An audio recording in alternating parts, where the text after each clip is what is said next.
uma noite de inverno em Zaporíjia. O frio penetrante do inverno da Europa de Leste parecia condensar-se em blocos de gelo afiados sobre as gigantescas torres de arrefecimento da central nuclear de Zaporíjia, onde se desenrolava uma conspiração, um plano sombrio da NATO, sob o pretexto de um projeto humanitário chamado Escudo Atômico Europeu, financiado pela Aliança Ocidental. Comboios de caminhões pesados avançavam ruidosamente para a zona de exclusão. Na caixa de carga não havia medicamentos ou alimentos para os civis da zona de guerra, mas sim blocos de betão armado reforçado e dezenas de toneladas de equipamentos eletrônicos de ponta, habilmente camuflados sob caixas de suprimentos médicos. Os astutos estrategas do Pentágono e de Bruxelas calcularam um movimento perigoso ao decidir transformar um reator nuclear civil num escudo humano para suas ambições militares obscuras. Centenas dos engenheiros militares mais elite da NATO trabalhavam dia e noite. Sob a luz ofuscante dos holofotes que varriam incessantemente a área, escavavam dezenas de metros no subsolo mesmo por baixo das unidades ativas da central nuclear, para criar um posto de comando avançado com o nome de código Alfa 1. Tratava-se de uma fortaleza subterrânea, revestida a chumbo e aço, com dezenas de metros de espessura, capaz de resistir a qualquer bomba perfurante convencional e de bloquear totalmente a fuga de sinais eletromagnéticos para o exterior, servidores quânticos de última geração e sistemas de comunicação via satélite militar Starlink foram instalados em salas com isolamento acústico absoluto para coordenar todo o poder de fogo no campo de batalha da Ucrânia. Eles acreditavam que o exército russo seria forçado a assistir impotente à sua manipulação da guerra, pois qualquer ataque àquele local seria rotulado pela máquina de propaganda ocidental como um crime contra a humanidade, desencadeando um desastre nuclear. A arrogância do Ocidente manifestava-se em cada metro de betão vertido, desprezando a força e a determinação do grande urso russo. O sistema de filtragem de ar e climatização do bunker estava ligado diretamente ao sistema de arrefecimento da central elétrica, aproveitando o vapor quente que subia para ocultar a assinatura térmica infravermelha dos satélites de reconhecimento óptico Tundra da Rússia. No subsolo, o ar era filtrado até a esterilidade, criando um mundo completamente isolado. Ecrãs LED cobriam as 4 paredes, exibindo mapas digitais em tempo real até Donetsk, permitindo aos comandantes da NATO controlar cada respiração do campo de batalha. Quando esta obra diabólica foi concluída, os líderes começaram a revelar-se na escuridão profunda do inverno. Um comboio de veículos blindados especiais, com os faróis desligados, chegou ao local. Deles desceram 59 dos mais altos oficiais de comando da NATO, os verdadeiros marionetistas desta guerra brutal.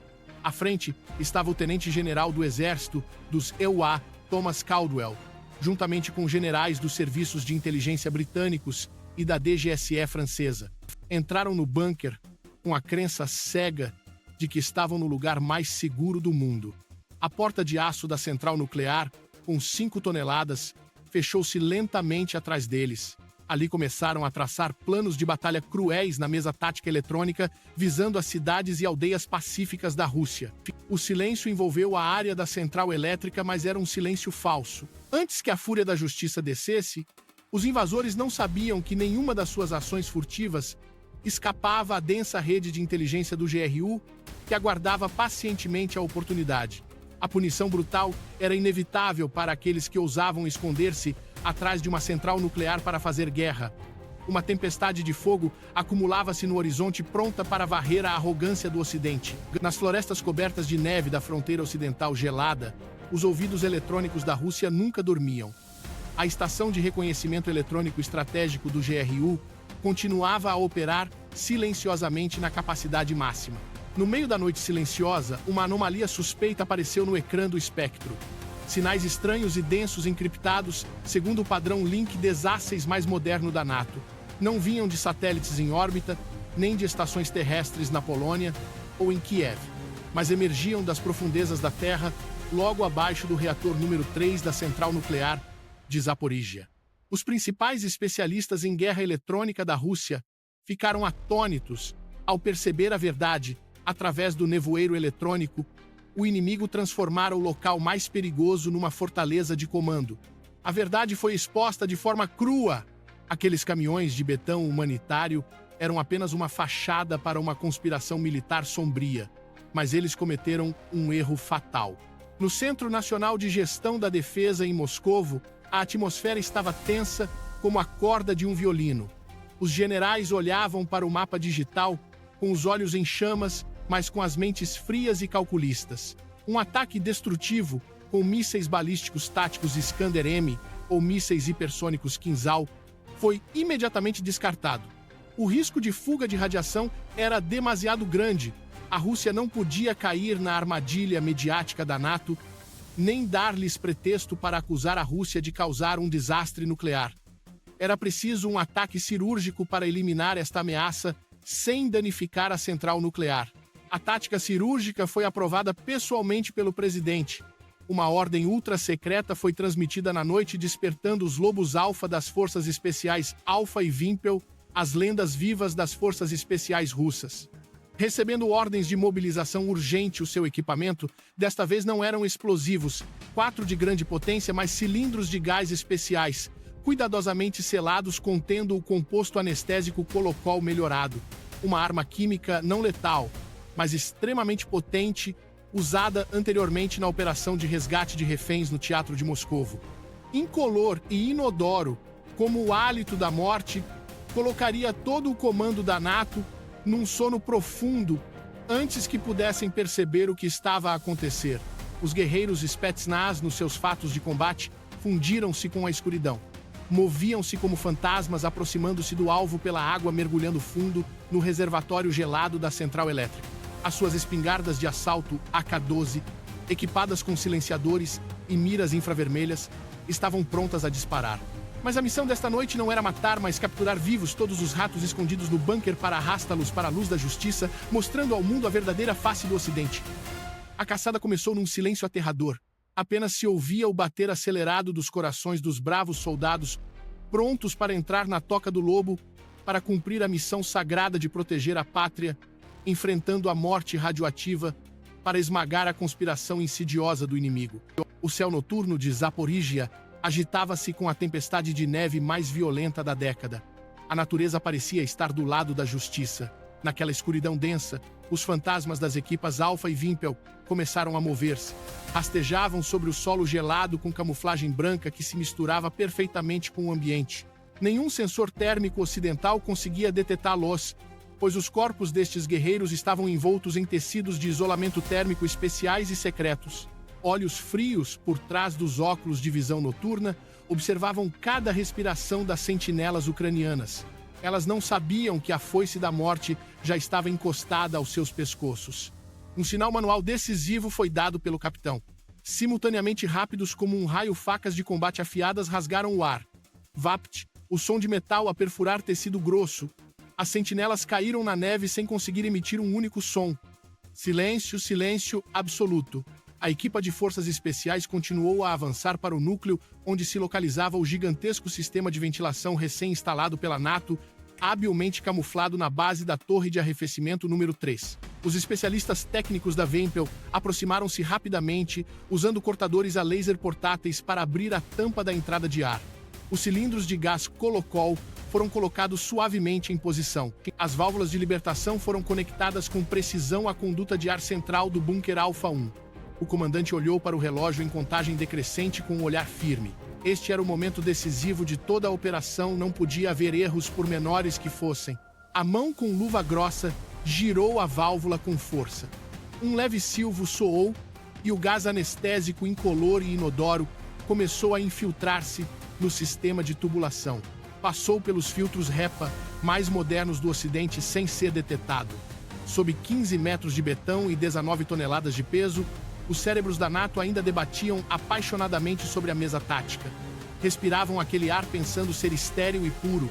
O general Thomas Caldwell, apontando para o mapa de Kharkov, sentiu subitamente o mundo girar. Cambaleou, tentando segurar-se à borda da mesa, mas as pernas já não obedeciam ao cérebro. Outros oficiais também caíram um a um, alguns com a cabeça sobre os teclados, outros tombando nas cadeiras. O posto de comando mais avançado do mundo transformou-se subitamente num gigantesco dormitório coletivo.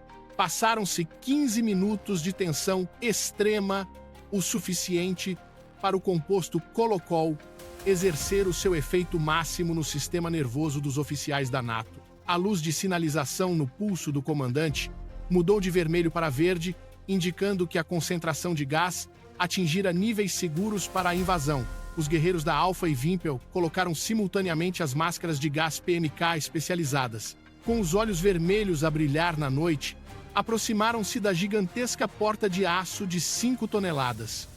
O especialista em desbloqueio eletrônico conectou o descodificador ao painel de controlo. Em poucos segundos, as travas hidráulicas abriram-se com um guincho estridente.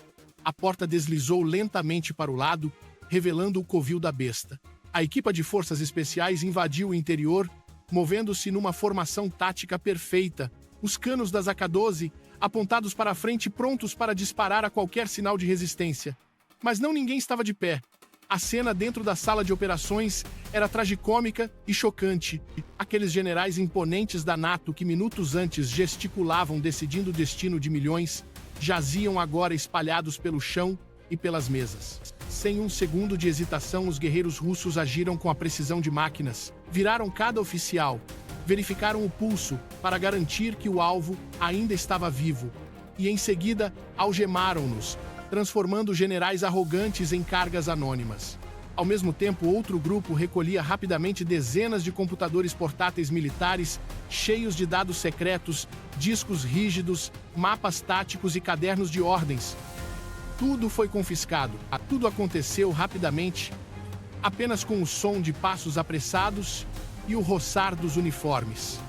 30 minutos depois, todos os 59 prisioneiros especiais e a pilha de documentos valiosos estavam a bordo dos veículos blindados. A equipa de forças especiais retirou-se tão rápido quanto chegou, deixando para trás um bunker vazio e frio. O comboio desapareceu na tempestade de neve rumo à fronteira controlada pelo exército russo. A neve espessa apagou rapidamente todos os rastros dos pneus, ocultando perfeitamente o ataque mais audacioso da história. Quando o amanhecer chegasse, a NATO acordaria para um pesadelo horrível, não de bombas, mas do desaparecimento misterioso do seu próprio cérebro. O amanhecer em Zaporizhia trouxe um silêncio mortal ao Centro de Comando Supremo da NATO em Bruxelas. Dedos trêmulos batiam incessantemente nos teclados, tentando restabelecer o contato com o Alpha, mas em vão. O ecrã mostrava apenas escuridão e o som frio da estática. O desaparecimento misterioso de 59 oficiais de topo transformou a sede da aliança militar mais poderosa do mundo num enxame de abelhas em pânico. Rostos distorcidos pelo terror, gritos de ordens desesperadas. A equipa de resposta rápida do exército ucraniano recebeu ordens para arrombar a porta do bunker e verificar. A cena que encontraram foram mesas vazias, arquivos abandonados, mas os seus donos tinham evaporado sem deixar rastro. Nenhum sinal de luta, apenas um silêncio arrepiante, como se uma mão invisível gigante tivesse levado todo o comando da NATO. Foi uma bofetada estrondosa no orgulho do Ocidente. Os altos funcionários do Pentágono perceberam que não podiam revelar esta verdade humilhante, que os seus generais mais talentosos tinham sido capturados vivos pelas forças especiais russas dentro do seu esconderijo mais fortificado. Se esta notícia vazasse, o colapso em cadeia de toda a aliança seria certo. O povo ocidental revoltar-se e governos cairiam. Em desespero, a NATO decidiu jogar a sua última cartada, montando imediatamente um cenário falso. As agências de notícias ocidentais, como a CNN e a BBC, receberam ordens simultâneas para transmitir boletins urgentes com a mentira descarada de que o exército russo usara armas químicas de destruição em massa, atacando a zona da central nuclear. Jornais estampavam manchetes vermelhas, causando pânico extremo na opinião pública. Pintaram um cenário apocalíptico para justificar a loucura da invasão iminente. Sob esse pretexto humanitário falso, o secretário-geral da NATO gritou na televisão, apelando a um ataque total para punir a Rússia e resgatar os reféns. A gigantesca máquina de guerra do Ocidente começou a mover-se a uma velocidade vertiginosa. A fronteira ocidental da Rússia estremeceu sob as lagartas de centenas de monstros de aço. Os tanques de batalha mais modernos do mundo foram lançados numa batalha de vida ou morte. Tanques Leopard 2A8 da Alemanha, com blindagem composta espessa. Tanques Abrams X, de última geração do EUA, com turbinas a gás rugindo, e os ameaçadores Challenger 3 britânicos. Todos formaram uma broca de aço gigante, atravessando a fronteira ucraniana diretamente para a região de Belgorod, onde a inteligência ocidental suspeitava que a Rússia mantinha os 59 oficiais. No céu, esquadrões de caças furtivos F-35 Lightning II voavam como bandos de corvos negros, cobrindo o sol, carregando bombas inteligentes e mísseis guiados prontos para nivelar tudo no seu caminho. A loucura da NATO atingira o auge. Estavam dispostos a transformar toda a fronteira em terra queimada para esconder o seu fracasso humilhante. O rugido dos motores e o chiar das lagartas no asfalto criaram uma sinfonia de destruição. Casas e florestas fronteiriças foram esmagadas sob a bota dos invasores. Já não havia lei internacional nem moralidade, apenas a lei da selva do mais forte, sinalizando o início de uma grande guerra.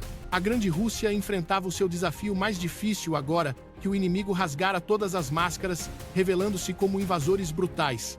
O solo da região de Belgorod tremia violentamente sob o peso de milhares de toneladas de aço. O corpo invasor da NATO, com a sua postura mais agressiva, começou a cruzar a fronteira sagrada da Rússia. Os tanques Leopard 2A8 mais modernos da Alemanha rugiam loucamente na liderança. Atrás seguiam os monstros Abrams X americanos e Challenger britânicos. Acreditavam que com a sua tecnologia de blindagem composta e sistemas de defesa ativa Trophy, poderiam esmagar qualquer resistência russa. Mas estavam enganados. Um erro mortal. A arrogância cegou os comandantes em Bruxelas, enviando as suas tropas para a morte. Os russos não foram apanhados de surpresa. Preparavam-se para este momento há muito tempo. Um silêncio assustador pairava sobre as trincheiras e bunkers de betão, onde os soldados russos seguravam as suas armas, esperando a presa entrar na armadilha. O famoso sistema de defesa Dentes de Dragão, com dezenas de milhares de blocos de betão piramidais dispostos densamente, estendia-se até onde a vista alcançava, como as presas do dragão da Mãe Terra, esperando para esmagar os ossos do puto inimigo. Combinado com isso, campos de minas inteligentes de nova geração, PTQM-R, cobriam todas as rotas. Quando o tanque de comando da NATO cruzou a linha, o inferno na Terra abriu as portas. Sensores sísmicos, ativaram-se explosões ensurdecedoras, ecoaram lançando tanques de 70 toneladas ao ar como brinquedos. Lagartas rompidas, torres de canhão arremessadas a dezenas de metros, chamas intensas, consumindo o orgulho da indústria de defesa ocidental. Mas isso foi apenas o prelúdio da Sinfonia da Morte. De trás das árvores, os verdadeiros monstros do campo de batalha começaram a falar. O sistema de lançadores de chamas pesados TOS-3 Dragon, a versão melhorada mais poderosa, abriu fogo simultaneamente. Foguetes de 220 mm com ogivas termobáricas gigantes rasgaram o ar, criando longos rastros de fogo no céu cinzento.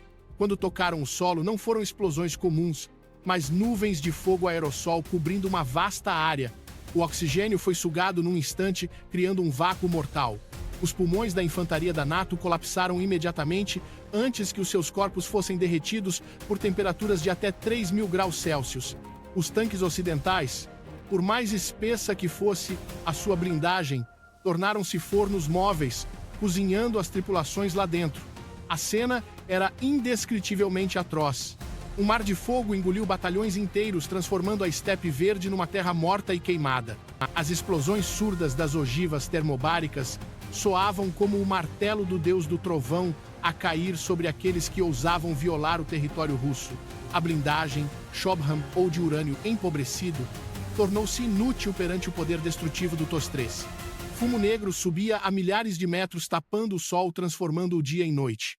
O cheiro de carne queimada, gasóleo e pólvora criava uma atmosfera sufocante.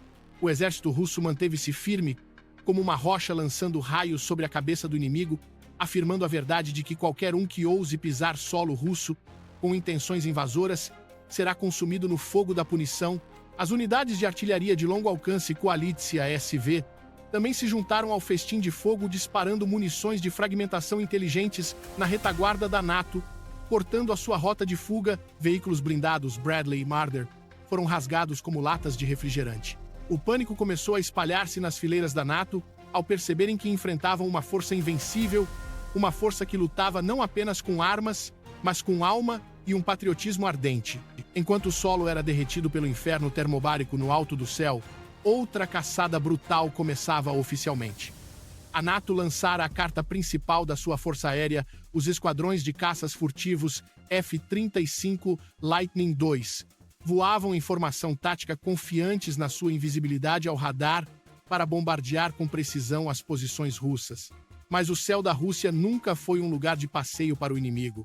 De bases aéreas secretas no interior, os verdadeiros fantasmas do céu descolaram os caças furtivos de quinta geração Su-50 e 7 Felon.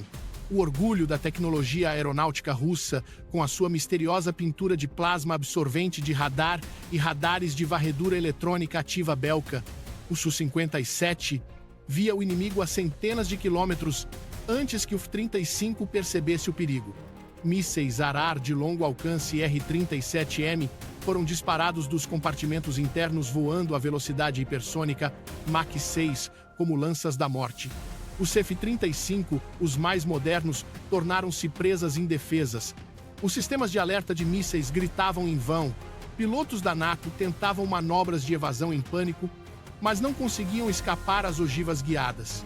O céu de Belgorod iluminou-se com bolas de fogo gigantes. Destroços de aviões de centenas de milhões de dólares caíam como folhas no outono. Metal e paraquedas flutuavam no ar, pintando um quadro trágico do colapso da lenda da Força Aérea Ocidental. O domínio russo dos céus era absoluto e inegável. Ao mesmo tempo, a baixa altitude rente às árvores, o verdadeiro pesadelo para as forças blindadas da NATO, revelava-se. Os helicópteros de ataque K-50 e 2M Alligator, com os seus característicos rotores coaxiais, pairavam como crocodilos à caça.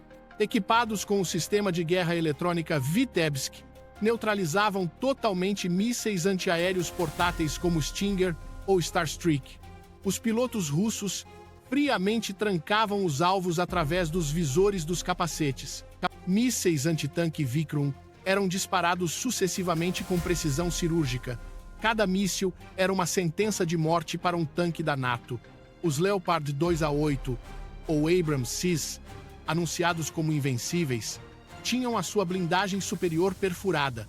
O fogo detonava a munição interna, arremessando torres de dezenas de toneladas ao ar que giravam antes de se espetarem no chão. Uma brigada inteira de tanques da NATO teve a espinha dorsal quebrada em menos de 30 minutos. Carcaças queimadas jaziam no campo de neve formando um cemitério de ferro gigante. Não parou por aí. Enxames de drones suicidas Lancet e Geran começaram a atacar como abelhas saindo da colmeia. Lançaram-se sobre os obuses autopropulsados PZH-2000 e Caesar que tentavam dar cobertura. O zumbido característico do motor do Lancet tornou-se o chamamento da morte, fazendo os artilheiros da NATO fugir aterrorizados. Explosões precisas destruíram o equipamento caro do Ocidente, transformando-o em sucata, sem artilharia, sem tanques, sem cobertura aérea. A infantaria da NATO caiu num desespero absoluto. Presos entre campos de minas e a cortina de fogo da artilharia russa, os gritos dos feridos ecoavam, mas eram abafados pelo rugido do poder de fogo russo. A linha de defesa russa permanecia inabalável. Nem um metro de terra perdido. A disparidade de poder de fogo e espírito de combate era clara. Os soldados russos lutavam com o coração quente para proteger a pátria. Os soldados da NATO lutavam na confusão e na mentira. A destruição foi total. Veículos blindados Striker e Boxer tentaram dar meia volta, mas foram abatidos um a um pelos esquadrões antitanque Kornet. O campo de batalha de Belgorod tornou-se um moedor de carne gigante triturando a elite do exército ocidental. O sangue dos invasores tingiu o rio Don de vermelho, um aviso para quem ousasse desafiar o urso russo. As imagens dos tanques mais modernos a arder e dos caças invisíveis a cair desferiram um golpe fatal no prestígio militar da NATO. A tempestade de fogo continuou empurrando o exército da NATO para a beira da derrota total. Sem recuo, sem misericórdia, apenas morte e destruição à frente. A Rússia estava a ensinar ao Ocidente uma lição inesquecível na linguagem do fogo e do aço. enquanto colunas de fumo negro dos Leopard 2A8 ainda subiam, cobrindo o céu cinzento de Belgorod, a balança da guerra mudou vertiginosamente. A formação de ataque da NATO, após embater na parede de aço dos dentes de dragão, estava despedaçada. Foi então que o Estado-Maior russo, em Moscovo, decidiu desferir o golpe final. A ordem de contra-ataque total foi emitida. Corpos de exército de reserva, escondidos nas florestas densas, surgiram como fantasmas, liderando a ponta de lança centenas de tanques T-90M Proriv. Com os olhos vermelhos do sistema Shatterhound, rugiram rasgando o nevoeiro para perseguir o inimigo. Especialmente notável foi a estreia em larga escala do supertanque T-14 Armata. Monstros de aço de nova geração, com torres não tripuladas e blindagem Malakit, deslizavam pelo campo de batalha como fortalezas impenetráveis. Os projéteis da NATO ricocheteavam ou eram interceptados pelo sistema de defesa ativa Afghanit, aterrorizando os tanques ocidentais. A tática clássica de pinça russa foi executada com perfeição. Duas pontas de lança blindadas flanquearam pelo norte e pelo sul, cortando todas as rotas de logística e fuga. As tropas de elite paraquedistas VDV, lançadas por helicópteros Mi-8, atrás das linhas inimigas, tomaram pontos altos e cruzamentos, fechando o saco. Veículos BMP-3 e BT-80 e 2A transportando milhares de soldados de infantaria inundaram os campos. O grito de Ura ecoou, abafando o som da artilharia e colapsando o moral da NATO. Perceberam que estavam cercados. Os sistemas de guerra eletrônica Murmansk-BN e Krasuka-4 operavam no máximo, criando uma cúpula eletromagnética que cortou todas as comunicações de satélite e GPS da NATO. Os centros de comando ocidentais ficaram cegos e surdos. Os soldados da NATO, dependentes de tecnologia, ficaram perdidos como crianças na floresta. Ecrãs apagados, rádios mudos. O caos espalhou-se como uma praga. A armadilha gigante fechou-se, prendendo dezenas de milhares de tropas de elite no caldeirão da morte. Já não era uma guerra convencional, mas um massacre unilateral. A artilharia russa ajustou as coordenadas. Obuses M-STS e Koalitia SV prepararam-se para o banho de fogo. O ar cheirava a morte. A ordem de fogo livre foi dada. Centenas de lançadores de foguetes Tornado S e Uragan despejaram uma chuva de aço. Foguetes de 300 mm com ogivas de fragmentação explodiram no ar, lançando milhões de fragmentos de tungstênio. Os tanques Challenger 3 foram esmagados no topo. A infantaria da NATO encolheu-se nas crateras a tremer. Oficiais arrancavam as patentes para se misturarem com os soldados rasos na tentativa de fugir. Mas a rede de fogo era demasiado densa. No flanco oeste, um batalhão Striker americano tentou abrir caminho, mas foi dizimado por minas e mísseis Kornet. O cheiro de carne queimada, misturado com borracha, criava um odor nauseante. No céu, bombardeiros estratégicos Tu-20 e 2 em 3 despejaram bombas FAB-3000 e ODAB-1500. As ondas de choque esmagaram os órgãos internos dos que tentaram resistir. Não era guerra, era castigo divino. Percebendo que a resistência era inútil, o moral ocidental colapsou. Começou com pequenos grupos e espalhou-se por brigadas inteiras. Camisolas brancas e trapos foram hasteados nos canos das armas. Espingardas HK-400 e desáceis SCAR foram atiradas para a lama. Mãos ao alto tremiam ao sair dos destroços. Soldados da 101, rara divisão aerotransportada do ZUA e da Legião Estrangeira Francesa, pareciam fantasmas ajoelhando-se na neve diante dos libertadores russos. A imagem de milhares de prisioneiros da NATO a renderem-se foi transmitida para todo o mundo. Nas capitais ocidentais de Bruxelas a Washington, o silêncio era total. O exército mais poderoso fora aniquilado em menos de 48 horas. A humilhação cobriu a NATO. No Pentágono, os generais baixaram a cabeça. O maior desastre militar desde a Segunda Guerra Mundial destruíra a ambição hegemônica. O campo de batalha de Belgorod silenciou, restando apenas o fumo negro sob um pôr-do-sol vermelho sangue. A Rússia vencera. No Centro de Imprensa Internacional em Moscovo, o representante do Ministério da Defesa subiu ao palco. No ecrã gigante, a verdade foi exposta: imagens de 59 oficiais da NATO cartões de identificação, passaportes diplomáticos e ordens de batalha assinadas. Em seguida, o vídeo do interrogatório do general americano admitindo o comando da guerra a partir do bunker nuclear. A confissão rasgou a máscara do Ocidente. Nas capitais ocidentais, o choque virou fúria. Milhões saíram às ruas em Paris, Berlim e Washington revoltados contra os seus governos por os terem enganado e enviado para a morte. A política europeia tremeu enquanto o Ocidente mergulhava no caos na Praça Vermelha. A bandeira russa voava orgulhosa. O presidente russo declarou a vitória na nova guerra patriótica. A NATO colapsou moralmente. O mundo unipolar acabou dando lugar a uma nova ordem multipolar, onde a justiça é protegida pela força do povo russo.